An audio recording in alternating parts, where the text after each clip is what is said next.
सभी पत्रकार बंधुओं को नमस्कार। आज की प्रेस वार्ता में मेरे साथ आम आदमी पार्टी के प्रदेश के निवर्तमान महासचिव दिनेश पटेल जी हैं, उत्तर प्रदेश के सह प्रभारी भाई दिलीप पांडे जी हैं, सबाजीत जी जो हमारे पार्टी के निवर्तमान प्रदेश के अध्यक्ष हैं, और अभी जो ये पूरी यात्रा चली उस यात्रा के लिए जो उस आयोजन के लिए जो समिति बनाई गई थी उसके अध्यक्ष हैं। आज सबसे पहले तो मैं यात्रा के बारे में अपनी जानकारी दूंगा। 12 नवंबर से सरयू तट से हमने ये यात्रा शुरू की और 2 विषय हमने उठाया था, रोजगार दो, सामाजिक न्याय दो। ये दोनों मुद्दा उत्तर प्रदेश के लिए बहुत ही महत्वपूर्ण है और बड़ी आबादी को प्रभावित करने वाला मुद्दा है।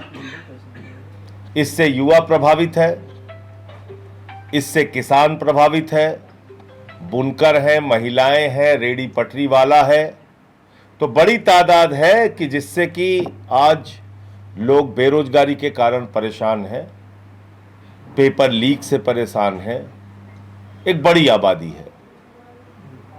हमने उनका मुद्दा उठाया और इस 13 दिन की यात्रा में कहीं आशा बहुओं का संगठन मिला, कहीं मनरेगा मजदूरों का संगठन मिला, कहीं वित्तविहीन शिक्षक मिले, कहीं रोजगार सेवक मिले, और बड़ी संख्या में प्रयागराज जब हम लोग पहुंचे तो इलाहाबाद विश्वविद्यालय के छात्रों ने अपना समर्थन इस यात्रा को दिया।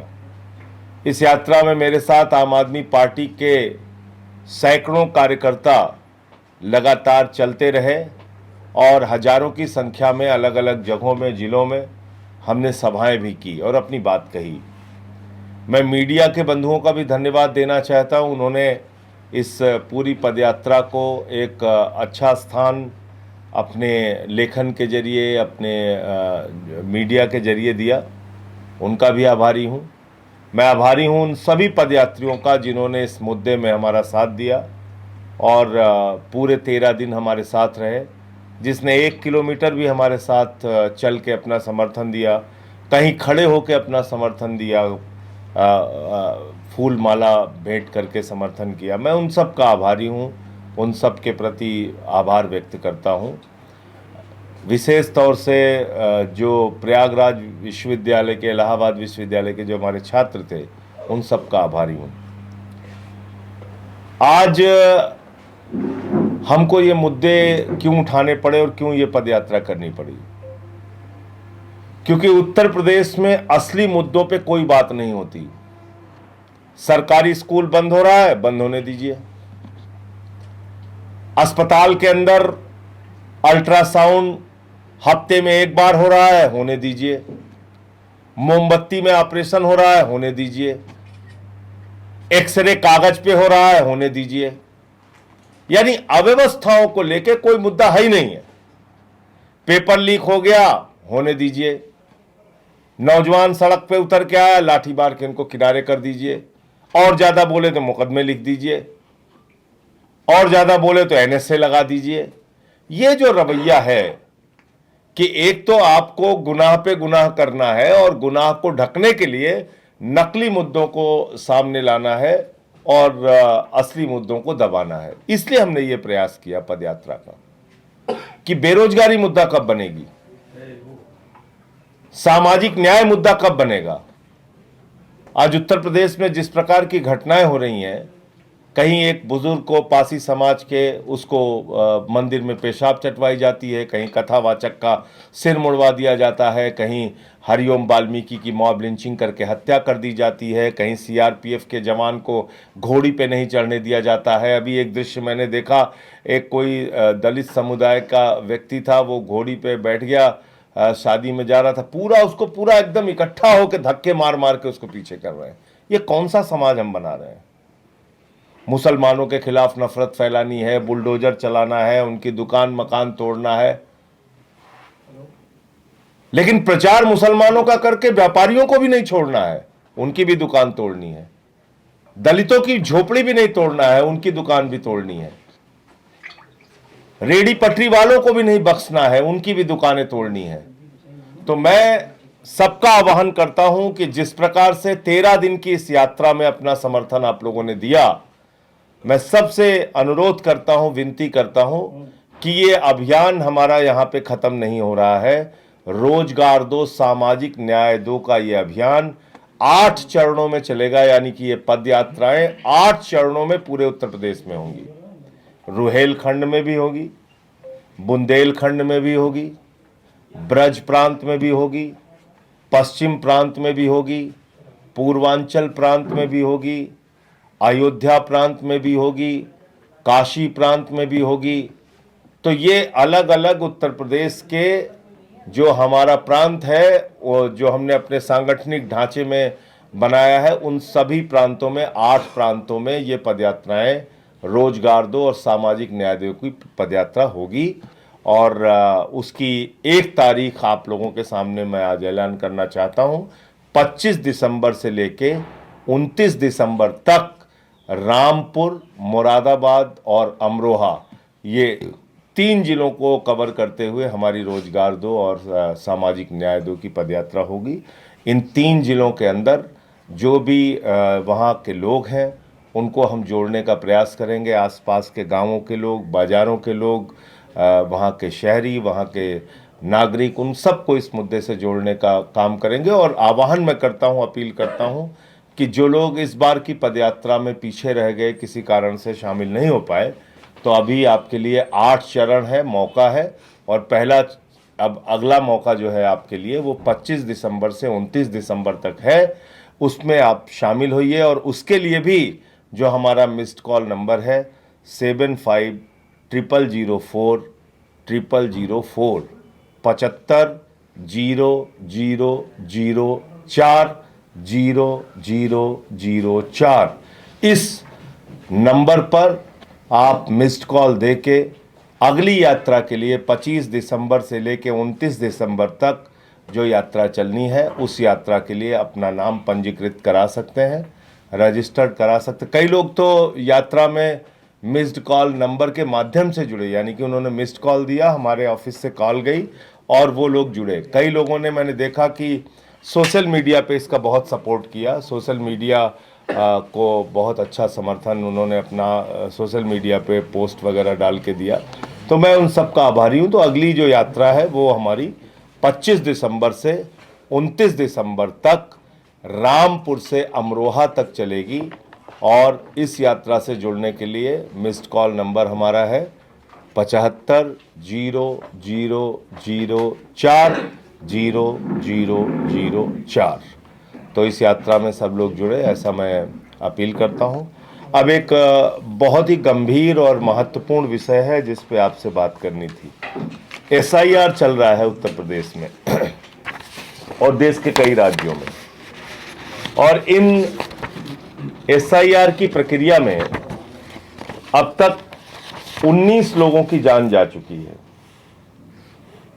और इनमें से 19 दिन में 17 लोगों की जान गई है। अलग अलग, ये पुरानी रिपोर्ट है। 17 लोगों की अब तक जान जा चुकी है। 4 मध्य प्रदेश, 4 गुजरात, 3 बंगाल, राजस्थान, तमिलनाडु, केरल में 3, ऐसे और भी 1-2 मौतें और हुई हैं। तो मेरा ये कहना है कि ये तमाम खबरें हैं उससे जुड़ी हुई कि आप SIR करा रहे हैं या गन पॉइंट पे, कनपटी पे बंदूक लगा के मोदी जी का एजेंडा पूरा कर रहे हैं। आप किस लिए चुनाव आयुक्त बने हैं? आप कनपटी पे बंदूक लगा के BLOs को घोटाला, घपड़ा, गड़बड़ी करने के लिए इतना दबाव बना रहे हैं कि वो आत्महत्या कर ले रहे हैं, अपनी जान तक दे दे रहे हैं। इनकी मौतों के लिए जिम्मेदार कौन है? कौन जिम्मेदार है इसकी, इस घटना के लिए सीधे तौर पे इस देश के मुख्य चुनाव आयुक्त अज्ञानेश कुमार जी जिम्मेदार हैं। मोदी जी का एजेंडा पूरा करने के लिए, भारतीय जनता पार्टी के एजेंट के तौर पे काम करने के लिए वो इस स्तर तक नीचे आ चुके हैं कि आप मरते हो मरो, लेकिन मोदी जी का काम पूरा करो। मरते हो मर जाओ, लेकिन बीजेपी का काम पूरा करके दो। यह काम हो गया चुनाव आयोग का। उत्तर प्रदेश में 563 लोगों को एसआईआर का शिकार बनाया गया अब तक, जिसमें से 181 आंगनबाड़ी हैं जिनको टर्मिनेट कर दिया, पूरी तरीके से उनकी नौकरी खत्म कर दी। इतनी तानाशाही में मत रहिए। कितनों को सस्पेंड कर दिया, कितनों को नोटिस दे दिया। उत्तर प्रदेश में हो रहा है, और किस नाम पे हो रहा है? कह रहे हैं साहब हम एसआईआर कर रहे हैं, इससे घुसपैठिया भगाना है। अब घुसपैठिया भगाना है तो बिहार में कितने नाम काटे आपने? 80 लाख। इसका मतलब 80 लाख घुसपैठियां हैं बिहार में। तो एक सागर वैद्य नाम के, मैं अगर नाम सही बोल रहा हूं, रिटायर्ड आईएएस हैं बिहार में, पति पत्नी दोनों का नाम काट दिया। विद्यासागर, पति पत्नी दोनों का नाम काट दिया। तब तो वो बांग्लादेशी हो गए, उनको डिटेंशन सेंटर में रखा जाएगा। तो ये 80 लाख लोग अब बिहार में जिनके जिनके नाम काटे गए हैं, सब तो घुसपैठिया है। अब इनको बांग्लादेश भेजोगे तुम। मतलब खुलेआम सीना ठोक के बेईमानी हो रही है इस देश में। इतने दिन से आप लोग पत्रकारिता कर रहे हैं, कभी आपने सुना 60-60 हजार लोग एक विधानसभा में वोट काट दिए जाए? सारी विधानसभाओं की लिस्ट पढ़िए आप, वहां पे पूर्णिया से लेके मोतिहारी तक, कहीं 60,000, कहीं 55,000, कहीं 50,000। क्या चुनाव हुआ है बिहार में? यही घपला आप उत्तर प्रदेश में करना चाहते हैं, गन पॉइंट पे, कनपट्टी पे बंदूक लगा के। ऐसी तानाशाही मत करो ज्ञानेश कुमार जी। संसद का सत्र आने वाला है और सरकार का जीना हराम कर दूंगा। मैं कहना चाहता हूं, जीना हराम कर देंगे हम लोग। ऐसी गुंडागर्दी मत करिए आप लोगों को मार रहे हैं। मैं मांग करता हूं, ये 17 बीएलओ जो मारे गए हैं अब तक, हत्या का मुकदमा ज्ञानेश कुमार के खिलाफ होना चाहिए। इनकी हत्या की है उन्होंने, ये उनके दबाव के कारण मरे हुए लोग हैं, अपनी जान गंवाने वाले लोग हैं। 1 महीने में क्यों चाहिए आपको सारी डिटेल? ये एसआईआर का फॉर्म है, अभी आप लोग पत्रकार हैं, अभी आपको दे दिया जाए, इसको भरने में 3 दिन लगेगा आपको। एसआईआर का ये फॉर्म है, और एसआईआर के फॉर्म में इतनी सारी आपने डिटेल मांगी और कह रहे हैं 1 ही महीने में सब पूरा करके हमको दे दो। कब चुनाव है उत्तर प्रदेश का? 2027 के फरवरी मार्च में चुनाव है। करीब करीब 1.5 साल अभी चुनाव बचा हुआ है। आपको 1 महीने में ही सारी डिटेल चाहिए? कहते 2003 में भी हुआ था। कितने बड़े झूठे हैं ये ज्ञानेश कुमार, कितना बड़ा झूठा आदमी है। 8 महीने लगे थे उस एसआईआर को, और वो भी एसआईआर के नाम से नहीं था, आईआर था वो,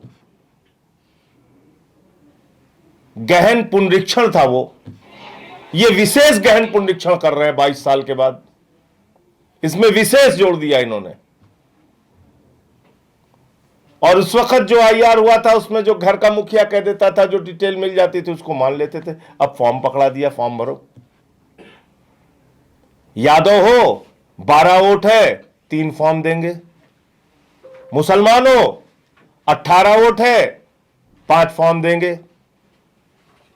पासी समाज के लोग हैं जो लोकसभा में विपक्ष को दिए थे, ठीक है 5 वोट है 1 फॉर्म ले जाओ। कुर्मी समाज के लोगों ने वोट नहीं दिया था लोकसभा में, चलो इनके घरों में कम फॉर्म भेजो। ये होगा और हो रहा है, देख लीजिए, पता कर लीजिए हो रहा है कि नहीं हो रहा है। मेरे एक मित्र हैं, उनके घर में 3 वोट है, 2 फॉर्म दिया है। मेरे मित्र हैं, 3 वोट है। ऐसे हर जगह हो रहा है। तो इतना बड़ा घोटाला हो रहा है, खुलेआम घोटाला हो रहा है, फिर चुनाव का क्या मतलब रह जाएगा? इतने बड़े पैमाने पे अगर घपला हो रहा है उत्तर प्रदेश में। एसआईआर एक बहुत बड़ा चुनावी घोटाला है और आने वाले संसद के सत्र में इसके खिलाफ मजबूती से हम लोग लड़ाई लड़ेंगे, सरकार को चैन से नहीं बैठने देंगे।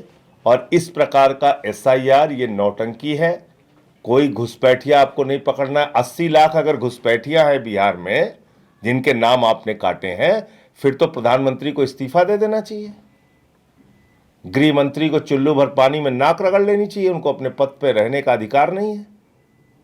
विदेशी नागरिक मात्र 315 मिले पूरे बिहार में, जिसमें 78 मुसलमान थे, बाकी नेपाल के हिंदू थे। आप झूठ बोल रहे हैं, देश के लोगों को गलत जानकारी दे रहे हैं।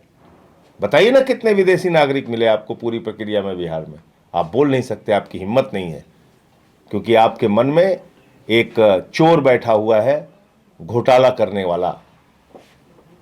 तो इसलिए ये बात भी आपको बतानी थी कि ये सारी जो बीएलओस की मौतें हुई हैं, इसके लिए सीधे तौर पे ज्ञानेश कुमार जिम्मेदार है। और एसआईआर जब यहाँ पे चुनाव 1.5 साल के बाद है, तो एक ही महीने में आपको सारी डिटेल क्यों चाहिए?